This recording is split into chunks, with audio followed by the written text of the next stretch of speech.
Assalamualaikum warahmatullahi wabarakatuh. Kembali lagi di channel Radio Horor. Untuk kisah kali ini masih melanjutkan dari kisah yang sebelumnya. Sebuah kisah yang diambil dari Twitter dari tulisannya @rian_nurfajri. Kisah yang berjudul Lantai 12. Dan sebelum kita lanjut ke ceritanya, tekan dulu tombol like video ini dan jangan lupa tekan juga tombol subscribe channel ini. Nyalakan juga lonceng notifikasinya agar tidak ketinggalan cerita-cerita lainnya dari channel ini. Dan buat teman-teman yang pengen membaca langsung ceritanya, nanti silahkan saja kunjungi linknya yang nanti akan saya sertakan di kolom deskripsi. Dan seperti apa untuk kelanjutan dari kisah ini, langsung saja kita masuk ke ceritanya.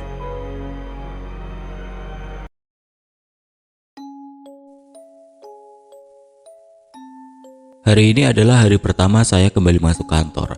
Sejujurnya, saya butuh kekuatan mental yang kuat untuk bisa kembali ke sini setelah kejadian waktu itu. Emak dan adik saya lah alasan kenapa saya kembali. Awal mula masuk, saya harus melapor dahulu kepada Pak Aldo. Feeling saya mengatakan kalau Pak Aldo sepertinya akan mengembalikan jam kerja saya ke pagi. Siang Pak. Loh, Alfi, masuk. Sudah baik kan? Sudah Pak, Alhamdulillah. Yakin? Iya Pak, saya yakin. Syukurlah. Saya tidak akan memecat kamu, Vi, tapi saya akan kembaliin jam kerja kamu. Ternyata feeling saya benar. Pak, kalau boleh milih, saya ingin tetap jaga di jam malam agar saya bisa bantu-bantu emak di rumah saat pagi. Tapi kalau memang itu sudah keputusan tetap Pak Aldo, saya akan terima, Pak. Pak Aldo diam sejenak, matanya tajam memandang saya. Vi, setiap keputusan yang saya ambil ada resikonya. Entah buat saya, kamu, ataupun perusahaan ini. Biar saya pikirkan dulu ya. Besok akan saya kabari via WA. Baik Pak, terima kasih. Saya pun kembali pulang ke rumah. Lumayan dapat istirahat 1 hari lagi. Saya pun tahu resiko yang akan saya terima nanti dengan ikut jaga malam. Tapi keluarga saya lebih penting dibandingkan diri saya sendiri. Adik, emak, mereka butuh makan. Selama 2 hari ini saya hanya di rumah membantu emak berdagang di depan rumah. Pak Aldo belum juga mengabari saya sama sekali. Tiap jam saya selalu mengecek handphone, namun nihil dengan pesan. Tong, gimana gawean lo? Kagak dipecat kan? Kagak mak, tenang baik kenapa? Saya hanya bisa ambil sisi positif dari semuanya. Entah kebetulan atau tidak, semenjak kejadian itu kesehatan emak saya sedikit menurun. Mungkin terlalu memikirkan apa yang saya alami kemarin. Hari sudah memasuki hari ketiga. Saya selalu bangun pagi pukul 5 untuk sholat subuh dan membantu emak menyiapkan dagangannya. Pak Aldo, entahlah, sampai saat ini belum juga ada pesan darinya. Entah kenapa saya jadi khawatir. Jam 2 siang tidak ada juga pesan dari Pak Aldo. Apa dia sudah menimbang untuk memecat saya? Saya beranikan diri untuk menelponnya. Halo Vi. Alhamdulillah diangkat. Halo Pak Aldo, maaf saya mengganggu waktu Bapak. Ah gak apa-apa Vi, saya baru saja mau WA kamu. Wah kebetulan banget ya Pak. Iya, saya mau kabarin. Setelah berbincang dengan Pak Alwi dan minta pendapatnya, kamu boleh lanjut untuk jaga malam Vi. Alhamdulillah, syukurlah. Terima kasih banyak ya Pak.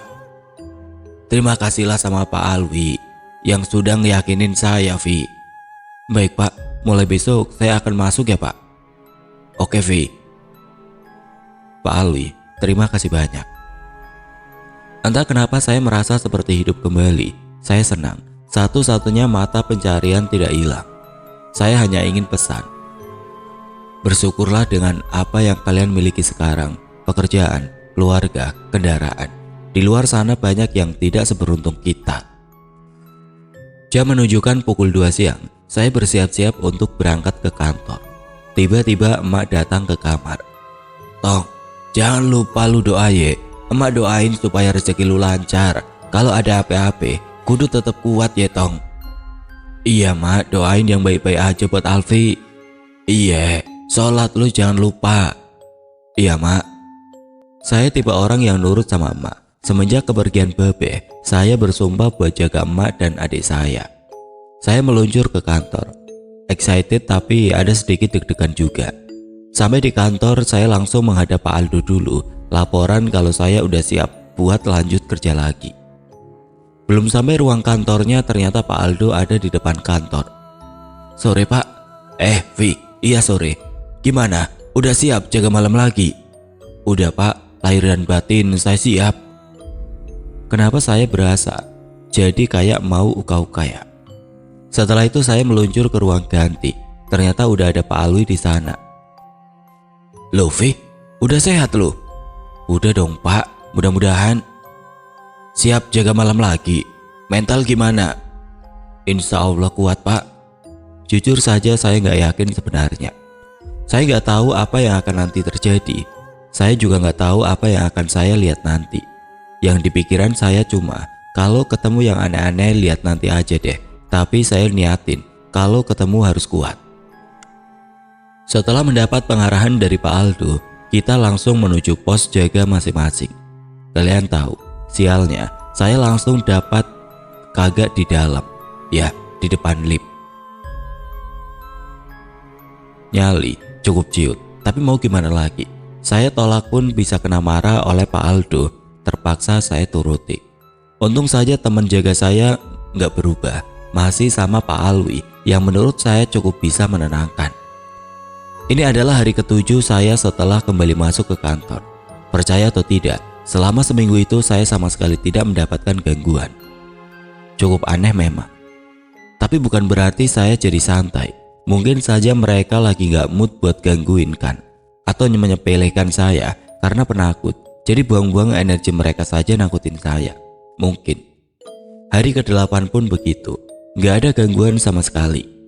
Ini aneh. Saya coba bertanya kepada Pak Alwi. "Pak, ini udah hari ke-8 sejak saya masuk lagi. Kok tumben gak ada yang ganggu ya?" "Lo itu VB ku atau gimana? Ya kalau gak diganggu syukurlah. Ngapain jadi kayak nantang gitu?" Saya diam, benar-benar terdiam saat itu. Kenapa? Ada kata-kata dari Pak Alwi yang buat saya langsung kepikiran. Nantang. Mungkin apa kata Pak Alwi benar, kata-kata saya tadi terkesan menantang. Selama berjaga pun saya terus kepikiran dengan kata-kata itu, dan ternyata itu benar adanya. Mungkin mereka mendengar kata-kata saya itu. Mungkin mereka merasa tertantang oleh kata-kata saya. 2 hari berikutnya cukup berat, sangat berat. Hari ini saya berjaga di dalam. Pikiran itu sudah tidak lagi berjalan-jalan di otak saya. "Pak, jam 8 mau muter nggak?" "Wih semangat kali, nantilah jam 9 Vi." "Bosen saya Pak, mau jalan-jalan." "Ya udah, lu duluan aja, nanti gua nyusul." Akhirnya saya pun berjalan duluan. Seperti biasa lantai per lantai harus saya cek setiap ruangannya. Dan ini tumben, kenapa saya berani untuk sendirian ke atas. Rasanya ketakutan di dalam badan saya mulai hilang. Lantai 1 sampai lantai 6 tidak ada apa-apa, semua berjalan lancar. Layaknya manusia, bila sudah merasa dalam zona nyamannya, akan lupa dengan apa yang pernah terjadi. Di lantai 7 gelap. Lantai ini sudah dalam perbaikan selama 1 minggu, jadi dalam keadaan kosong juga. Pintu lift terbuka. Saya arahkan senter ke kanan dan ke kiri. Sepertinya lantai ini nggak harus saya periksa. Saya pencet tombol tutup pintu liftnya. Belum pintu lift tertutup rapat, ada suara yang berasal dari luar lift. Duk, duk, duk. Saya kaget. Saya langsung cepat memencet tombol buka pintu liftnya. Suara apa itu? Kayak ada orang yang lari. Dalam pikiran saya pun menoleh keluar. Dengan senter saya kembali mengarahkan ke kanan dan ke kiri. Di situ saya dalam keadaan ragu, apa harus saya periksa? Tapi saya takut, sangat takut. Kalau nggak saya periksa, takutnya ada orang di sini karena suara itu seperti langkah kaki orang. Bismillah, saya bisa, saya berani. Saya langsung keluar dari lift. Saya menuju lorong di lantai tersebut dengan keadaan sedikit gemetar, tapi saya paksakan. Perlahan saya berjalan, senter saya arahkan ke setiap sudut yang gelap. Sial, merinding. Jantung saya rasanya berdegup sangat kencang. "Oi, siapa tadi yang lari?" Saya coba memecah keheningan, berharap ada yang menjawab, namun ternyata nihil. Brengsek. Saya tidak peduli, saya menuju ke lift. Cahaya dari dalam lift sangat terang. Belum sampai situ, ada sesuatu. Saya berhenti. Ada bayangan orang. Bayangan itu berasal dari dalam lift, seakan ada yang sedang berdiri di dalamnya. Pak Alwi, saya coba memanggil. Tidak ada jawaban. Pikiran saya sudah mulai buyar. Saya berjalan perlahan menuju lift. Pak, gak lucu ya pak? Badan mulai bergetar hebat. Saat itu saya merasakan merinding yang luar biasa. Hening, jantung berdegup makin kencang. Tiba-tiba, duk, duk, duk. Kembali suara orang berlari dari arah belakang. Saya langsung menoleh. Tidak ada apa-apa. Brengsek. Saya kembali menoleh ke arah lift. Bayangan itu sudah tidak ada lagi. Tanpa basa-basi saya langsung berlari masuk ke dalam lift dan menuju ke lantai dasar. Nafas saya sudah berat, capek rasanya. Ini baru permulaan, ini baru perkenalan kembali. Hari ini Pak Aldo memperkenalkan seorang penjaga baru. Saya nggak tahu kenapa Pak Aldo langsung meminta untuk jaga malam. Biasanya ada proses seperti seleksi dulu. Kita sebut saja namanya Usman. Selama saya jaga pagi, saya tidak pernah kenal atau melihat si Usman ini. Kelihatannya masih muda, mungkin masih seumuran dengan saya, tapi dia udah kelihatan sangat akrab dengan Pak Aldo. Usman datang untuk menggantikan salah satu penjaga malam di sini. Saya nggak mau sebutkan namanya karena belum meminta izin untuk dimasukkan ke cerita ini, walaupun pakai nama samaran. Pak Ruri akan jadi partnernya dan mereka berdua akan langsung berjaga di dalam kantor. Saya dan Pak Alwi akan berjaga di pos depan, tempat favorit saya. Oh ya, kejadian yang semalam itu tidak saya teruskan karena malam itu juga saya pamit dengan Pak Alwi setelah mengalami hal-hal aneh itu. Untung mereka semua bisa ngerti. Jam menunjukkan pukul 11 malam, saya belum mendengar ada hal aneh dari dalam kantor. Batin saya berkata, mungkin masih baru, jadi belum waktunya kena usil. Seperti biasa saat jaga malam, saya dan Pak Alwi bergantian tidur agar tetap bisa pantau keadaan. Kali ini Pak Alwi yang tidur duluan. Saya maklumi karena umur beliau yang sudah nggak muda lagi. Wih, gue duluan, lu jaga yang bener, jangan ikut tidur juga. Iya pak, aman, nanti jam 1 saya bangun ini. Gak ada jawaban dari Pak Alwi. Saya lihat ternyata sudah tidur. Cepetnya aki-aki ini. Selama Pak Alwi tidur, gangguan yang saya alami cukup ringan. Kayak lemparan batu ke kaca, suara cekikikan cewek, sampai lemparan pasir. Saya cuek selama dia nggak nunjukin wujudnya saja. Yang aneh itu ya lemparan pasir. Saya di dalam pos yang tertutup. Pintu pun saya tutup juga. Tapi saya benar-benar ngerasa ada yang lempar pasir ke arah kepala saya. Masa pasirnya tembus? Tetap coba stay cool aja. Tiba-tiba HT berbunyi. Monitor Vi. Iya bang, ada apa? Di sini bau busuk banget Vi. Hah? Bau busuk gimana bang? Balasan terputus. Suara itu dari pos jaga belakang, yang emang cukup sering diganggu di sana, tapi nggak se ekstrim di dalam kantor. Bang, tetap nggak ada jawaban. Oi bang, masih nihil. Ya sudahlah, saya cuekin aja. Mungkin mereka lanjut nonton TV. 5 menit kemudian hati saya kembali berbunyi. Wih, gue diiseng ini kayaknya. Maksudnya bang? Bau banget ini, padahal di dalam pos kita. Ah masa sih bang? Lagi-lagi jawaban terputus. Wih, gue merinding. Bang, baca-baca doa dah. Udah Vi. Astaga. Tiba-tiba mereka di sana teriak. Saya pun kaget dengernya. Bang, kenapa bang? Gak ada jawaban. Saya bingung harus ngapain. Pengen saya susul ke sana tapi saya takut Pak Alwi marah kalau saya tinggal sendiri di sini. Berisik amat sih. Ya elah. Tiba-tiba Pak Alwi bangun. Maaf pak, pos belakang kayaknya digangguin. Gangguin gimana? Pak Alwi bangun dari tidurnya.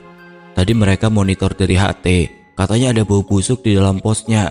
Tiba-tiba mereka teriak pak. Pak Alwi hanya diam sembari mengucek-ucek matanya. Jam berapa sekarang? 12:30 pak. Nanggung amat ya. Tunggu di sini, gue lihat ke belakang dulu. Oke pak. Pak Alwi langsung berjalan menuju belakang kantor. Sementara saya panggil-panggil mereka via HT. Gak ada jawaban juga. Feeling saya mengatakan mungkin mereka semua pingsan. Sudah 10 menit sejak Pak Alwi ke belakang, belum ada tanda-tanda kabar dari sana. Saya kepo, benar-benar kepo ada apa sebenarnya di sana. Walaupun firasat saya mereka diganggu, saya tetap kepo diganggu oleh makhluk apa. "Vi," Pak Alwi monitor. "Iya Pak, gimana?" "Sini deh sebentar." "Tinggal ini Pak posnya."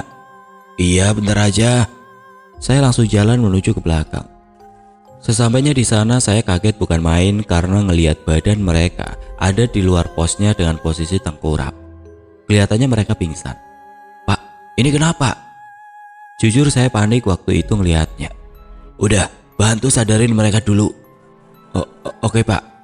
Saya langsung ambil minyak kayu putih di dalam pos dan air mineral di botol. Setelah itu saya pegang satu orang. Saya cek nadinya, syukur masih hidup. "Pingsan Pak," ucap saya ke Pak Alwi. "Iya tahu, tarik ke atas Wi." Saya langsung menarik badan itu ke teras dengan susah payah. Akhirnya tubuh dua teman jaga saya itu dibiarkan di teras sampai mereka sadar dengan sendirinya, dan pos jaga belakang untuk sementara digantikan oleh Pak Alwi. "Yakin mau jaga di sini Pak?" "Lu mau? Ya udah sini." Saya depan aja Pak." Ya saya sih cuma cari aman saja, bukan takut, tapi ya takut banget. Kalau Pak Alwi udah pengalaman, setan aja takut lihat dia. Banyak yang bilang kalau Pak Alwi ini punya pegangan gitu. Gak tahu dah pegangan apa. Saya sih gak punya pegangan, pacar aja gak punya. Setelah memastikan di belakang sudah aman, saya kembali ke pos depan. Terpaksa saya jaga dengan keadaan sangat ngantuk karena tidak sempat tidur. Sementara Pak Alwi sepertinya santai saja. Tidak terasa sudah pagi, jam menunjukkan pukul 6. Saya pun iseng berjalan ke pos belakang dan ternyata Pak Alwi dan teman saya yang pingsan itu sedang mengobrol. "Wih, udah sadar nih." Gak ada balasan dari mereka. Saya lihat mereka seperti masih ketakutan. "Bang, semalam kenapa?" "Ah sial dah pokoknya." "Ya kenapa bang?" "Kena iseng kita berdua." "Iseng gimana?" Saya penakut tapi penasaran. "Jadi pas kita lagi pincang itu Vi, gua berdua keluar pos buat cari sumber baunya tuh. Terus kita berdua celingak-celinguk sampai ke pojok sono. Karena gak nemu, ya udah kita balik ke pos. Pas kita lihat ke atas pos, ada pocong lagi asik berdiri Vi." "Serius bang?" "Ya serius, itu pocong anteng liatin kita berdua Vi. Sampai merinding gue ceritainnya nih." "Habis itu pingsan?" "Belum. Di situ gue berdua kaku, bener-bener kaku gak bisa gerak. Akhirnya kita pingsan karena gak kuat liatnya Vi." Saya dengar cerita mereka cuma bisa diam aja. Jadi makin parno sekarang mau jaga di dalam maupun di belakang. Tapi ada yang aneh, kok yang jaga di dalam anteng aja ya? Saya coba monitor mereka lewat HT. Berulang kali saya panggil tapi gak ada jawaban. Akhirnya saya inisiatif buat lihat ke dalam, takut mereka berdua kenapa-napa. Belum sampai ke tempat jaganya, dari jauh saya lihat mereka berdua lagi asik tidur ternyata. Pantes saja anteng. Dari malam sampai pagi mereka tidur. Mau saya laporin ke Pak Aldo, tapi nggak enak. Pasti mereka nggak sempet cek ke atas nih. Ya udahlah, biarin aja. Saya nggak peduli juga. Selang 2 hari kini saya jaga di dalam. Pak Alwi izin tidak masuk karena harus pulang kampung. Ada urusan yang harus dia selesaikan di sana. Saya jaga dengan siapa? Ya, sendiri. Jaga di dalam, sendiri. Selesai sudah mental saya makin ciut. Mau alasan izin gak masuk, tapi saya udah terlanjur datang. Mau gak mau, harus tetap jaga deh. Jam 8 saya masih merasa biasa saja. Belum ada pertanda dedemit mau muncul. Hawa masih dingin, belum bercampur aura mistis. Setengah jam kemudian sudah mulai ada yang beraktivitas. Suara langkah kaki. Samar-samar saya dengar dari arah lorong. Perlahan bulu mulai merinding. Saya tetap cuek. Suara langkah kaki itu pernah saya dengar, jadi sekarang merasa biasa saja. Lagi-lagi ada yang lempar pasir. Saya noleh ke kiri, gelap. Gak sengaja saya lihat sekelebat bayangan putih lewat. Oke, hawa udah mulai gak enak. Jam 9 waktunya cek lantai atas. Deg-degan rasanya, tapi jujur saya ada rasa sedikit penasaran dengan apa yang akan saya lihat nanti. Suara pintu lift terbuka. Lift mulai naik, lantai per lantai saya periksa. Ruangan per ruangan gak ada yang saya lewatin. Gangguan ada, seperti ada orang yang berbisik, tapi saya hiraukan. Tiba-tiba di lantai 8, salah satu yang horor juga. Lirik suara tawa dari balik tembok. Saya diam sejenak. Saya ingin memastikan Apa itu suara benar-benar saya dengar atau enggak? Sunyi, gelap, suara tawa itu enggak ada lagi. Baiklah, saya kembali menuju lift, tapi lift tertutup dan ada di lantai 12. Keterlaluan, dalam hati saya bergumam. Saya pencet lagi tombol lift. Logika aja gimana caranya itu lift bisa ada di lantai 12 kalau nggak ada yang pencet tombolnya. Sembari nunggu lift turun, suara tawa itu kembali muncul. Suaranya jelas ada di telinga saya. Serasa dekat banget karena suara tawa itu bikin mental saya sedikit ciut, gelisah. Rasanya pengen cepat-cepat pergi dari lantai ini, gak sanggup dengar suara tawa itu. Pintu lift terbuka, tanpa basa-basi saya pun masuk ke dalam. Lantai 9, 10, dan 11, lantai yang menurut saya paling aman. Walaupun gelap, tapi saya nggak merasa aura mistis sama sekali. Sekarang, lantai 12. Jantung berdegup sangat kencang. Saat pintu lift terbuka, seperti biasa aura mistis langsung terasa. Sampai saat ini saya masih penasaran apa yang ngebuat lantai ini sangat berbeda dengan lantai lainnya. Memang sudah dijelaskan kalau korban bunuh diri itu dulunya kerja di dalam lantai ini. Tapi nggak masuk akal aja menurut saya. Baiklah, saya mulai melangkah keluar. Perlahan saya berjalan, sepi sekali, sangat sepi, gelap. Penerangan hanya berasal dari senter yang saya bawa. Saking sunyinya langkah kaki saya pun terdengar oleh saya sendiri. Saya berhenti sejenak, saya diam. Saya merasa ada langkah kaki lain selain langkah saya. Setiap saya melangkah, suaranya seperti bergema. Seketika, bulu kuduk di punggung hingga leher saya merinding. Sial. Masa bodoh, saya lanjut berjalan mengelilingi setiap ruangan. Tembok di kantor ini terbuat dari triplek, jadi setiap ada ketukan atau pukulan akan terdengar sangat jelas. Saat saya berjalan di lorong, tiba-tiba, buk, ada sesuatu yang memukul temboknya. Saya kaget bukan main, saya langsung berlari ke arah dalam ruangan tersebut, mencari penyebab dari bunyi itu. Saat saya masuk, nihil, gak ada siapapun. Saya mengarahkan senter ke segala sudut ruangan, tetap gak ada siapapun. Feeling saya mengatakan untuk segera pergi dari ruangan ini dan saya pun menurutinya. Ruangan terakhir, ruangan di mana korban bunuh diri itu bekerja. Kali ini saya merasa sangat takut. Perlahan saya buka pintunya. Psst, ada tiupan angin. Saya nggak tahu itu dari mana, tapi saya benar-benar merasakan hembusan angin itu. Saya masuk ke dalam, langsung menuju ke arah jendela. Takutnya ada jendela yang pecah atau bolong hingga angin dapat masuk ke dalam. Ternyata tidak ada sama sekali. Saat saya menoleh ke belakang, saya terdiam, benar-benar terdiam. Di meja yang berada di sudut ruangan ini, ada sosok yang sedang duduk, namun terhalang oleh layar monitor. Mas, Mbak, kok lembur gak lapor ke kita? Gak ada jawaban dari sosok itu. Mbak, saya arahkan senter ke sana. Sekarang jelas, itu seorang wanita, tapi dia dalam keadaan menunduk. Ada sedikit cahaya dari arah layar monitornya yang berarti komputer itu menyala. Pelan-pelan saya berjalan ke arah yang lain agar bisa melihat dengan jelas. Mbak, dipanggil bukannya jawab ya? Perlahan saya bisa melihat wajahnya dan astagfirullah. Saya teriak sekuat-kuatnya. Saya benar-benar kaget melihat wajahnya. Saya langsung lari menuju pintu luar dan langsung mengarah ke lift. Jujur, saat itu saya benar-benar takut. Takut sekali. Badan saya terasa sangat menggigil. Keringat mulai mengucur sekujur badan saya. Saya langsung masuk ke dalam lift dan memencet tombol lantai 1. Persetan dengan lantai yang atas, saya takut. Di dalam lift saya hanya bisa pejamkan mata. Badan saya bergetar sangat hebat. Saya berdoa sekuat tenaga di dalam hati. Apapun itu doanya saya bacakan. Pintu lift terbuka. Mata saya buka berbarengan dengan suara pintu lift itu berbunyi. Pandangan saya langsung menuju ke nomor lantai yang ada di kanan. Di sisi lain pintu lift perlahan terbuka. Lantai 12. Lantai 12. Astaga. Saya berani sumpah kalau lift itu udah berjalan turun ke bawah. Saya langsung pencet tombol untuk menutup pintunya dengan keadaan panik. Untungnya saat pintu terbuka tidak ada apa-apa. Badan saya sudah sangat lemas saat itu. Rasanya saya ingin pingsan saja. Saat pintu lift tertutup, saya kembali memejamkan mata. Saya mencoba menguatkan mental, walaupun saat itu benar-benar sangat takut sekali. Pandangan kembali ke arah nomor dan ternyata lantai 12 lagi. Saat pintu lift perlahan terbuka, badan saya sudah sangat lemas sekali hingga terduduk di lantai. Saya menunduk, duduk, tidak tahu harus apa dan harus berbuat apa. Saya merasa menyerah saat itu, menangis sekeras-kerasnya tidak peduli ada yang melihat atau tidak. Saya harus bangkit, saya nggak boleh takut. Dalam batin saya menguatkan. Saat saya menoleh ke atas, wajah sosok yang saya lihat di dalam ruangan itu kembali saya lihat lagi.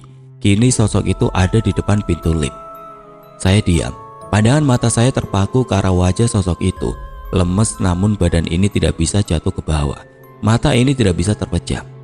Ini adalah pertama kalinya saya melihat wajah serem dengan sangat jelas. Wajah seorang wanita dengan kondisi sebelahnya benar-benar hancur. Wajah sebelah kirinya berlumuran dengan darah. Sosok itu seakan sengaja saya ingin memperhatikan wajahnya. Tolong, sosok itu berbicara. Saat itu juga saya merasa pandangan gelap menghitam. Saya tersadar, pandangan sedikit memudar. Saya masih menerawang di mana saya sekarang. Apakah saya sudah mati? Sadar juga akhirnya. Terdengar suara dari arah kanan saya. Saya menoleh. Dengan pandangan memudar terlihat seorang wanita. Saya di mana? Klinik kantor. Kamu nggak apa-apa, Mas? Saya nggak menjawab. Pening rasanya kepala ini. Istirahat di sini dulu ya, Mas. Jangan kemana-mana. Nanti kalau udah sehatan, baru boleh saya izinkan pulang. Ucap wanita itu. Saya kembali menutup mata, mencoba terlelap untuk melupakan kejadian malam itu. Saya kembali sadar membuka mata dan ternyata ada Pak Aldo di sebelah saya. Istirahat dulu saja, Vi. Nanti kita bicarakan. Saya nggak menjawab. Seluruh badan terasa sangat lemas sekali. Butuh waktu hampir 1 hari untuk mengembalikan tenaga saya. Bayang-bayang wajah sosok malam itu masih terngiang di pikiran. Terkadang saat pandangan saya kosong, bayangan wajah itu kembali datang. Di kisah selanjutnya saya akan menceritakan asal-muasal wanita itu. Pak Aldo sengaja membawa seseorang yang bisa membantu membersihkan kantor ini.